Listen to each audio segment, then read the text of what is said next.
We are talking about whimsy today, wonder today, what it truly looks like to love other people in the way Christ called us to love people, but also how to live a life of childlikeness and pursue the Lord. I got Bob Goff with me, and we're going to talk about it right now. Hello, hello, hello, and welcome to the Bought and Beloved podcast, ladies and gents. I hope that you are so excited about today's guest, just like I am. If you read the title of today's episode, then you already know we got Bob Goff here joining us on the podcast. And if you don't know who he is, I'm going to throw it over to him here in a second to introduce himself. But seriously, this guy, I would consider him like a faith giant. I'm sure he's humble and he's probably like, no, that's not me. God's just using me. But this man is just such an incredible person, truly, and just author. And I'm excited to have him here. And I know that the words that he's written in his newest book are going to impact you all. And I'm hoping that just our brief conversation we're going to have on the pod today would also be a blessing to you. But Bob, can you introduce yourself for the people who don't know who you Oh, are? thank you. Yeah, I am the guy that takes out the garbage. Today is garbage day in San Diego. So I Same just here in go Texas. out. I'm that guy. Yeah, so that's how all my neighbors know me. And I used to be a lawyer. There was a time for, gosh, 30 years that I was a trial lawyer, which is so crazy. And then at one point, I remember stepping out of the elevator in Seattle, and I lived in San Diego and went Hmm. to Seattle every morning to work. And then I would fly home for supper and I'd go back and do it the next day. Oh my And I gosh. stepped out of the elevator and the receptionist said, "Who are you here to see?" I said, "Actually, that's my name right behind you on the wall." And I realized I hadn't been to my office in about a year. I went to Seattle every day, but I'd go to court or a deposition, Uh-huh. something else. And I was completely unknown where I worked. And so I got everybody together and had this practice of quitting things on Thursday. And it was Thursday. So I got everybody together in the biggest conference room we had and I Hmm. quit. I just took the key off my ring. I gave it to a guy, said, "It's all yours, man." And I've never gone back. Oh my gosh. When was this? How long ago? Gosh, I've been clean and sober on not being a lawyer for almost 10 years now. Isn't that awesome? Wow. So That's I so don't know if cool. my name's up on the wall or not. I hope not, because I wouldn't be answering any phone calls there. So I really like that idea of not being limited by your capabilities. So even Mm, somebody listening that they have a job, for instance, that is a great job on the day they got it, but now they've changed and the job hasn't. So I would just mm, say quit. So I just think I'm just constantly, I'm the garbage guy that's just always taking to the curb the previous versions of myself and to say, mm. okay, new day, new me. That's awesome. I love that. I love that the first bit of advice you give people is quit. Well, especially Quit. if God is transforming you daily, making you into a new person, and you're no longer in that place and season, it's like step into the place that He's calling you. Step into the newness of Christ. And like you said, it's seasonal. I think even people, before we even dive into the book, this is something I've been thinking about a lot too, actually, is that we can get an assignment from God and sometimes we just stay stuck in that place. And it's like, this is all that I'm ever going to do with my life. When it's like, we have so much life to live. There's so many different adventures, different people that we're going to impact, different versions of ourselves that we are becoming as we're being sanctified daily to look more like Jesus. And so, yeah, I agree with that. That if you have just been having that burden on your heart of like, is this what I'm meant for? Submit it to the Lord because maybe He is calling you into a new season and a new place. And I mean, the new year is coming around the corner too, so it's like, Yeah, or what better time? give me your boss's number. I'll quit for you. Awesome. Please. Bob puts his number in the back of his book, so he'll Isn't help that you out crazy? there. I was laughing with you. There's 3 million people that have my cell phone number. And I get all of these phone calls. It's great. And they're people that are, some are in what I would describe as pre-contemplation. In other words, they're just knocking things around and they're thinking about it, but they're not really taking that big move seriously. They're just Mm, contemplating what would that look like and not really laying tracks in that direction, but just hmm. thinking about it. And that's a legit place to be. But that probably isn't a desirable place to stay. Mm, So you don't want to just be thinking about it. I think about obeying Jesus all the time, but I'm yeah. not always doing that. And so what I've tried to do is move it from thinking about wouldn't that be swell to actually do it. That's Yeah. Matthew 25. Like I was hungry, I was thirsty, I was sick, I was strange, I was naked, I was in jail. Mm. So just instead of waiting for God's plan for your life, I just like skip to the end of the book. It's like you want to find him, you got to find them. Hungry, thirsty, sick, strange, naked, people in Mm. jail. Tomorrow I'm going up to San Quentin. I have a class I teach up there and been Oh, teaching that wow. for many, many years. I think I've had more than 800 guys in the class. And so it's old home week when I walk into the yard. And last year, about this time, I showed up in a Santa costume. Come on. Don't allow costumes in San Quentin, but I did one of those Jedi moves, like you want to let me in. And so I love I that. was in the yard, and this guy in my class is a Manson family member, and Mm. he came and he sat on my lap, and he said, "I've never sat in Santa's lap before." Oh And I my said, "Well, I've never gosh. had a serial killer sitting in my lap before, so this is A first unique of all." experience for us both. Yeah. So I asked him what Jesus asked every blind guy he ever met. Mm. I said, "What do you want?" Because that's how Santa rolls and that's how Jesus rolls. Fair Uh, enough. I thought he'd say he wanted an alibi, but what he said is that he wanted a phone call on Christmas morning. And so we set Mm. it up a year ago to just talk on Christmas morning. And then when he was all done, then he said, "Hang on a second," and he gave it to the next guy. And then we talked, and then he gave it to the next guy. Oh There's my 30 gosh. guys in line. They just wanted to talk. And I think sometimes when you're trying to figure out like what's God's will for my life, I'm just waiting on God. I think, I bet he's waiting on you. Yeah. So I just hungry people, thirsty. It's hard to find hungry people, but it's always you can always spot a naked person. So like to move from pre-contemplation to True. actually doing something. And if you Yeah. want to see your faith light up, if you want to see some changes inside of you and around you, just Mm. start engaging that stuff that is sometimes creepy, that Mm. like creeps you out a little bit. I love it. Well, even kind of what I wanted to talk on today of just that image of even this literal man in prison sitting on your lap, you dressed as Santa Claus. That's a great picture. And I think it's perfect for the people who are watching right now. You got the red on, you got the white Oh yeah, beard. I So you're used to kind of like fitting the part right now. I've given off that Santa vibe since the fourth grade. Off the Oh, vibe, not just the shoulder traffic. To think, okay, these are the things I'm capable of doing, and it may be some of the things that are within your job assignment, but to say, and I try to stay away from words like calling because I'm a guy mm, that gets a lot of phone calls, maybe 100 a day, dang. and so that is a call. Mm, But to say, what is it that's nudging you? And you could put it through this a vetting process. You could say, okay, so what is lasting? Like, will mm, it work or will it last? Because there's mm, plenty of things you could do that'll work, and there's a ton of second best available. But say, is this a lasting thing? You could say, does this square with some things that I've known about Scripture? And you don't need to take a big dive into the Old Testament. mm, Galatians 5:6, the only thing that matters is faith expressed in love. So you could say, mm. so what if I could do? And then what if you start with like the a lawyer like me tried to set up Jesus and he said, what's the big commandment? He said, like, love God, love your neighbor. Yeah. So find your creepy neighbor across the way that you kind of avoided because And let they're a them sit on little your lap. creepy. Yeah, like all the neighborhood cats are gone and you're Yeah. wondering. That's so funny. So find people that are a little bit different than you, that maybe they vote different than you, maybe they look different than you, maybe they're married to Mm, somebody different than you. So hopefully, so um, so like that idea to actually then engage people with no agenda. Like you're not, mm, God makes people, people make issues, but people aren't issues. People are people. And so maybe to just say there's nothing on the other side of the equal sign. I'm not trying to convert people. I'm not trying to yeah. convince people. I'm not trying to be Jesus's lawyer. And I'm a pretty good lawyer, but I'm not good enough, and he doesn't need one.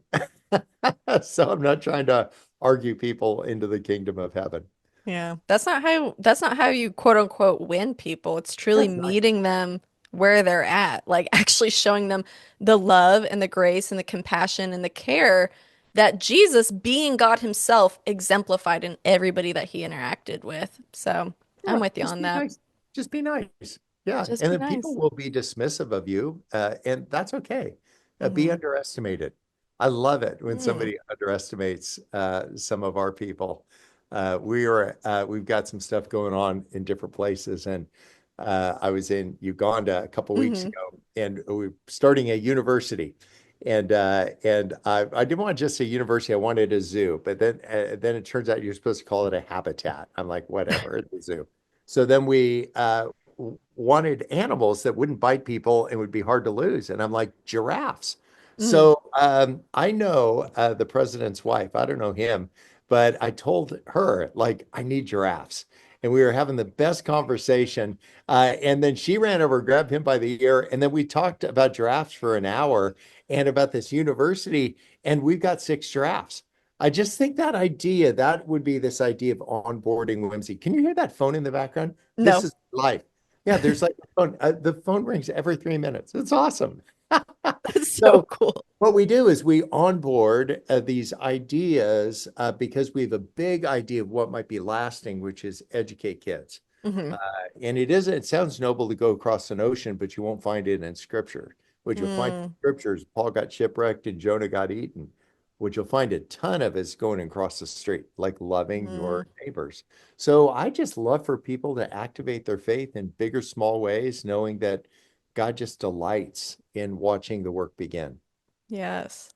And you brought up that word whimsy, and that's kind of the title literally of the book that is coming out the day that this episode drops. Your book drops, which is called Catching Whimsy: 365 Yeah. Days of Possibility. And that's one of the things that you talk about. I mean, we've talked about a bunch of stuff already that I think ties into what you talk about in the book, but that's a big thing that I read over and over is this idea of love and how this whimsy impacts the way that we love people. And in one of the devotionals that you write, you talk about how sometimes that there are people in our life and it's not easy to love them. You write, it is not our first instinct to give away love when we have been wronged, to stay silent when we have plenty of choice words to say.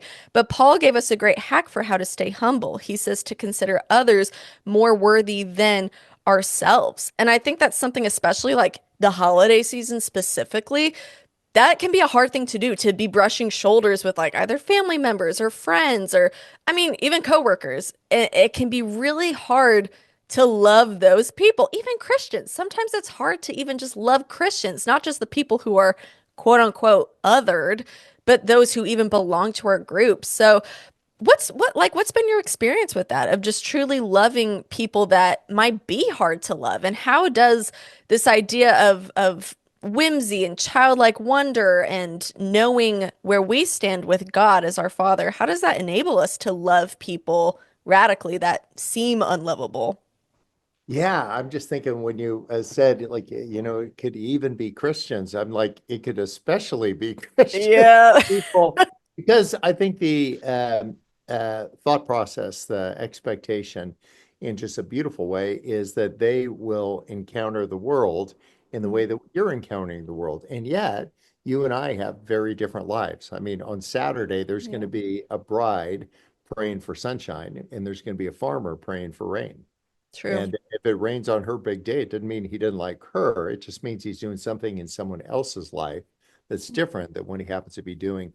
And yet she's taking a hit because of it. And so I Yeah. just being stepping back and getting a little bit of context for what's happening. Sometimes it's hard in the moment because you're Yeah. like, wait a second, hold my earrings. And you want to just like go after them. But to say, Mhm. like, you know what? I just like, I'm not doing that. We have a little bit of a ranch in San Diego in a retreat center. And we have these fuzzy cows. They're called Scottish Highlands. And Ah, these the cutest. cows, yeah, they're with the bangs and the long Hmm. hair. Yeah, yeah, some people go and pet them and all that. And so somebody dropped some off, and he dropped off one in particular. And I asked him, "Is your cow nice?" And he was a guy from Texas, and he said all these words, and I really couldn't have understand all this metaphor. It was something about a possum and tater tots, or I don't know what he said, but I gathered the cow was nice. So he jumped into the pen, and it gored me, like it went like, "Woof," and it like stitches, like Oh my gored me. gosh. Yeah, yeah. And I said to him, I said, you like, and I'm holding my belly, and I'm like, you said your cow is nice. And I remember him saying, she don't know she has horns. I'm like, there's every mother-in-law joke right there. So this cow thought it was nuzzling me when it was actually goring me. Mm, And I think sometimes people have good intentions. They want to connect with you, but they find the lamest way to do that. And yeah. the crazy part is that the stupid shelf is just waist high and it's got all kinds of things to say. And so people reach for the stupid shelf all the time because it's right there. Yep. And they actually think they're being helpful. And so what I've tried to do is picture a little thought bubble over people's minds and to say in that thought bubble, I'm being really helpful right now. So when Mm, somebody says something lame, just say like, in the context of their complicated life, and I know they could work on their people skills a little bit, but in their context, this is intended to be really helpful. So mm-hmm. instead of engaging that, just say like, wow, that's a really interesting take on life. How's that working out for you? Mm-hmm. And a better question than how's life working out for you is how is life working out for the people around you? And I Mm, think as we're following the footsteps of Jesus, we could say, how is my life working for the people who are closest to me? Because mm, my life might be working great for me, but if it isn't working great for sweet Maria and our kids and mm-hmm. their spouses and their kids, then my life ain't working for me. I just don't know it yet. And so Mm. there's a humility that's saying that there's two types of people. There's humble people and people who are about to be. And just be like, why don't I beat them to the punch? Why don't I just be Yeah. That's something that I say all the time. It's like I would rather pray and submit myself to the Lord and humble myself before him than get humbled by him. Like there will be a good lesson in that. I will be comforted and cradled by the hand of God if I fall in humility. But yeah, we need to be in that place of humility, especially when it comes to other people around us. Something that I heard this a while ago, and I don't know if this is like a popular saying or not, but in regards to the people that we might be like, why do you think that way? Like, why do you do the things that you do and say the things that you say? I've heard if you grew up the way they grew up, you would be the same exact person they are. And in my own thinking, it's like, oh no, there's surely no way I would be the person they are if I grew up in their shoes. But it's like, that is so, I don't know. That's just like very judgmental or egotistical of me to disregard other people's upbringings and experiences that led them to being who they are. And rather than judging that person, it's like let me meet that person where they're actually at and try to see eye to eye with them and love them. Like it's so easy to just like jump on the judgmental of like, well, I would do things different. I would be different in these ways. And it's like, yeah, because you grew up the way you grew up. So I don't know. yeah. Do you have anything you even want to add to that of just like really meeting people where they're at? I'm just gonna say meeting people where they're at, so long as they're where you're at. Mm, Like I'm a note taker, and so when these ideas like your turn on a phrase comes to mind, to just engage that, to write that down, to just mhm, take a time, maybe not in the middle of that conversation, but later to loop back to that. mm, So I've just found people that have off-putting behaviors, these are usually connected to really complex emotions. mhm. So they do weird things because there's some pretty wild emotions going on, and Yeah. they're getting triggered by whatever. And then those emotions are connected to unmet needs. And so there's Hmm. some unmet need under that. Now, I wouldn't have the initials behind my name to understand what all that is, but I Yeah. can understand that there's something more complex going on than maybe I have the smarts or the life experience to understand. And you Mhm. can air gap some people. Yeah. You can create a little bit of a gap between you, but don't create a gap just because they're doing life different than you or they happen to disagree with you. Hmm. They have a different color hat they're wearing around a political season, or they have a different worldview. But to just say, like, and you're not going to be trying to average it out either, because we're Hmm. not the average of our three most insecure friends. But to say, what I'm going to do is show up as fully as I can to this conversation. And I just Hmm. trust that they'll bring whatever they can access. And it will go as long and as far and as deep as it goes. And there's Hmm. something really beautiful about that. Not laying on them that it needs to go a mile deep. Maybe they don't have that in them. Yeah. Maybe you don't have it in you. So to Yeah. just be a little bit easier, there's just a lot of scolding that can go on. And I'm just done being scolded, particularly like by people that, have a 2-minute created Instagram account and then they want to create a comment. I'm just not doing it. I don't think bad things about them. I just don't think about it at all. Just, Yeah. I want to. keep my eyes fixed on Jesus. Like, so what do Mm. you do? And that could be such a great thing during a complicated time. Uh, and Yeah. so coming up with some of these things. I wear a Mickey Mouse watch. I've been wearing this thing for 35 years. And you get a long distance out of a $20 watch. And this Mickey Mouse watch, the thing about Mickey, he's always smiling. And so I'll walk into a room where nobody's smiling. I'm like, me and you, buddy. I love that. Just to remind yourself about who you are and why you're doing what you do. I wear this stupid Red Sox hat, and for people that don't know me, they don't know that it was my neighbor's hat. And Oh. she was going to go be with Jesus by the end of the week, and I was a huge Red Sox fan. And so I made a deal with her 12 years ago that I would wear her Red Sox hat for the rest of my life and represent the Sox here on earth. But in Oh. exchange, every time Jesus walks by her, she needs to mention my name. So I'm Not making a bad good on, trade-off. I'm doing my end. There's a verse I knew you not. I'm like, Carol. You're like, So that's not gonna be me. yeah, so what if we know that there's more going on under the hat? Because at first Mhm. somebody might think, oh, Red Sox fan. I'm like, oh, I've never even gone to a baseball game. But that there's more going on underneath somebody's hat than you would imagine. There's a Mhm. backstory. That's And so there's good. backstory to people's pain, or some people get mean when they get insecure. Some people get like quiet when they get insecure. I get Mhm. funny. The more insecure I get, the funnier I get, or I think I'm funny, but that's how I deal with my insecurity, just Yeah. by like just doing that.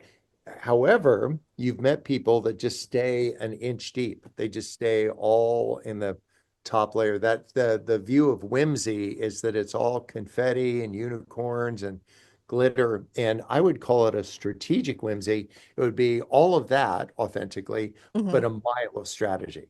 Like I know I'm Mm. getting the drafts. Like you got to know why you're doing what you're doing, understand Yeah. what's going on under the hat. Well, for the people who are listening today, because whenever I think of whimsy, it's very easy to think about those things, right? The glitter, the unicorns, the confetti. It's just like, I think in a way, like it can be like a childish word, but I love how in your book over and over again, it is not linked to childishness, but childlikeness. And can you kind of maybe define for people like what Yeah, is thank whimsy? How does this play into the life of a believer? And like why is this an important element and aspect to who we are, how we relate to God and how we interact with the world? Yeah, if you were going to go to Disneyland and you knew this was the big day and you had that childlike kind of faith, Hmm. you'd spring out of bed. I would explode out of the sheets. On Christmas morning, I would be up at 5 a.m. Like Yep. I would just be like with anticipation and all that. And so that's the whimsy is that thing that springs you out of bed. It's not just the thing that's fun and shimmers a little bit. It's the thing that's lasting and meaningful and Hmm. laid with like everything good. And so the idea of catching whimsy is that we think whimsy's going to come and find us. And the people that are actually dealing this stuff know that you got to go find it. Like you need to go make some stuff happen. And when you make some stuff happen, all of a sudden the next thing happens, the next thing. And then you're just like, I don't need to control it. And I think whimsy is relinquishing control, right? I Hmm. don't try to control, I try to influence, but not like influencers like, Yeah, yeah, somebody who's funny with Ugg boots on. Like, but to say like influence in like making a difference, moving the yeah. needle. Like what is it that will move somebody down the road a little bit? That's what I want to do.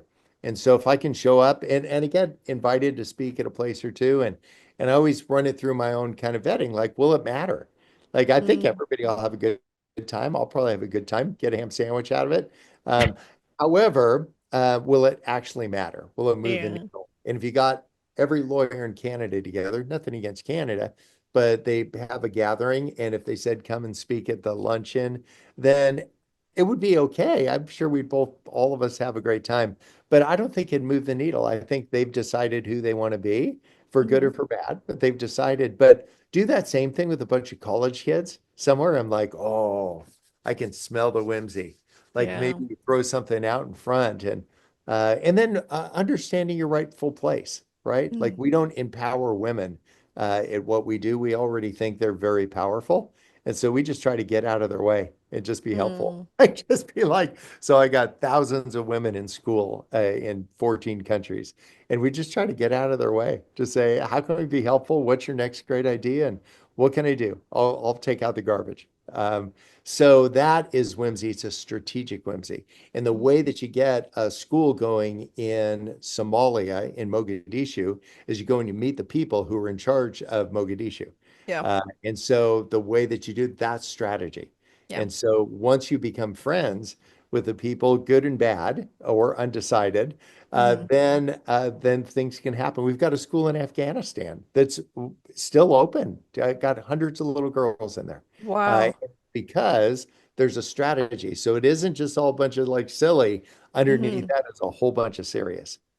I love that. And it's like there is such an overlap in the faith of a believer and this idea or this component of having whimsy in our life, having this strategy, having this way of being able to see what God is doing and being a part of it. And I think even just like dreaming big. Like I think whimsy enables us to actually dream these God-sized dreams with the Lord in the picture, right? And to be able to step into those things with purpose um, even when it doesn't, I feel like whimsy, it's the impossible made possible only because of the impossible God being a part of it.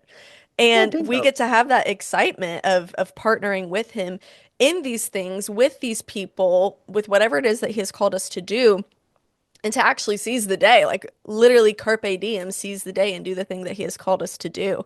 Um, so when it comes to just like whimsy and faith and I think even wonder, that's a big thing that you touch on throughout the book as well. It's just like wonder and curiosity. Like I think that especially here in the West, like in America, there's kind of this struggle between like intellect and reason and Christianity and faith. But it's like, I think there's a genuine curiosity that needs to be welcomed in the faith of asking big questions and really getting to know who God is and coming to know who he is through reasoning and intellect. We're called to love the Lord with our heart, soul, mind, and strength. And so I kind of wanted to get your 2 cents on that since you kind of touch on that throughout the book of just curiosity and wonder and getting to know this big God and having big questions too. Like what are your thoughts on that? Should that be a welcomed thing, or is that something where it's like, no, there's no room for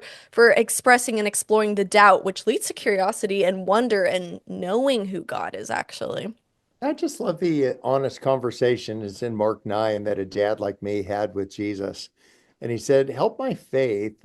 Just help me believe all the starts I don't believe right now. Yeah. There's a ton of parts I don't believe right now. And that's just such an honest admission and a request. It's humble, it's straightforward. I think the story of Ananias and Sapphira would have ended differently if they just said, hey, could you just help me out with the parts that I'm not feeling up to? Just that Yeah. last little bit. The chilling words in Ananias and Sapphira after they just dragged both of them out, heels first, um, that you haven't lied to men, you've lied to God. And Yeah. so if we could be just a little bit more authentic about where we are and where we aren't.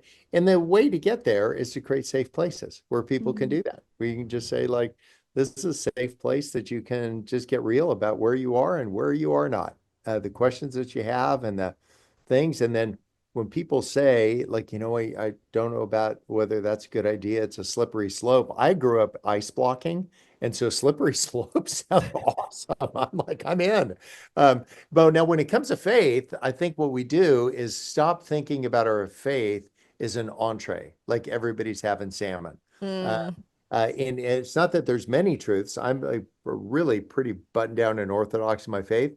but I see this buffet. Like there's this whole world and filled with complex and sometimes correct and incorrect people and right stuff and wrong-minded stuff and all that. Mhm. But you'll more likely find me at a buffet than ordering off the menu.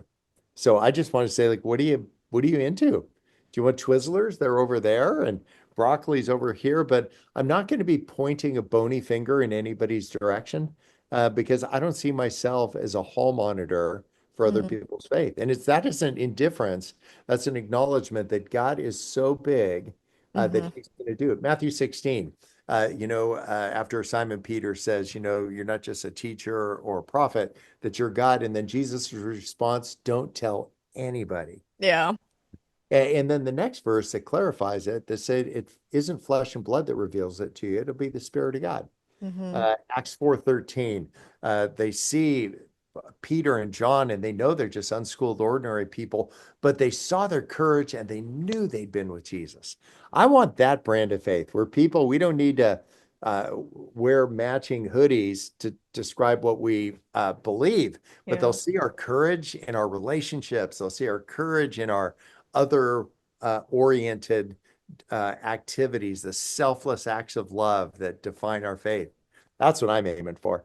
I love that. I love that picture too of the buffet versus the menu. I even just the idea of like there are so many things I think that we can get hung up on, like you said, and I mean even me, like I just graduated last year with my master's in theology, and there is so much of like, well, is this right? Is this wrong? Yada yada yada, the back and forth and the back and forth of that, and it's like I just love like.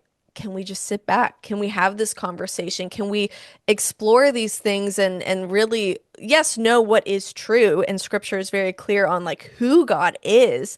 Um, but he's also God, and we can't put him necessarily in this box of like what is possible for him. Like he is the God of the impossible. He is transcendent yet immanent, which is like a beautiful thing is that there's so much like even duality to what he does. Like as much as there is mercy, there is justice. As much as there is his wrath, there is his grace and his love and his kindness. And so I think that that's just a even the topic of whimsy. I think that that just there's so much whimsy in and of God, in and of his essence that there's just so much I don't know, wonder to he is wonderful, like literally. He is wonderful, magnificent. We sing all the songs with all these words, but when we stop to really think about who he is, it's like he is full of wonder. He is full of whims. He is full of majesty and all these things. And to just sit back in awe of that, I mean, I just can't help but, like we talked about earlier, be positioned to love other people and to meet them where they're at, to be humbled and honest before God, and then to be moved and motivated to do what He has called and created me to do. But as we begin to close with the podcast, our time literally has flown by so quick. Do you have any last things that you just want to add, whether it's encouragement, whether it's things that we didn't get to today, or something that maybe the Lord has just put on your heart for this season?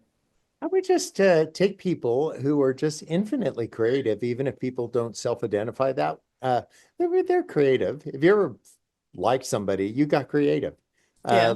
I remember I was really busy in law school, but then I met Maria, and I'm like, I had all the time in the world for her. That's so And true. so you get creative in how you do that. And so I would Yeah. just say, can you get creative? Have those conversations as if the theology of God blows your hair back and some of those pre-trib, post-trib conversations are of interest to you, then wash somebody's car while you're having the conversation. So somebody will Mm, get a good looking car out of it. Or do that conversations at the blood bank. Like, let's just go donate a quart or two. yeah. That would be a whimsical turn on events. So and then even in the way you order your day, I don't make appointments with people because there's just like so many. I just say, call me up. Or I'll tell people the arc of where I'm going to be, and they can Hmm. either intersect it or not. I'm at Disneyland on Wednesdays, 10 to 2. So like people can either show up or not if you got $100. I don't want I your 100 love bucks. that. But that idea, that would be whimsy. And I would say, just in Yeah. closing, to have people like get back to this childlike faith. And all the disciples are trying to get all the kids in line. And it was one of those Mm, moments from like the movie Ants, like help us, don't help us. He yeah. said, Jesus said, don't sweat that.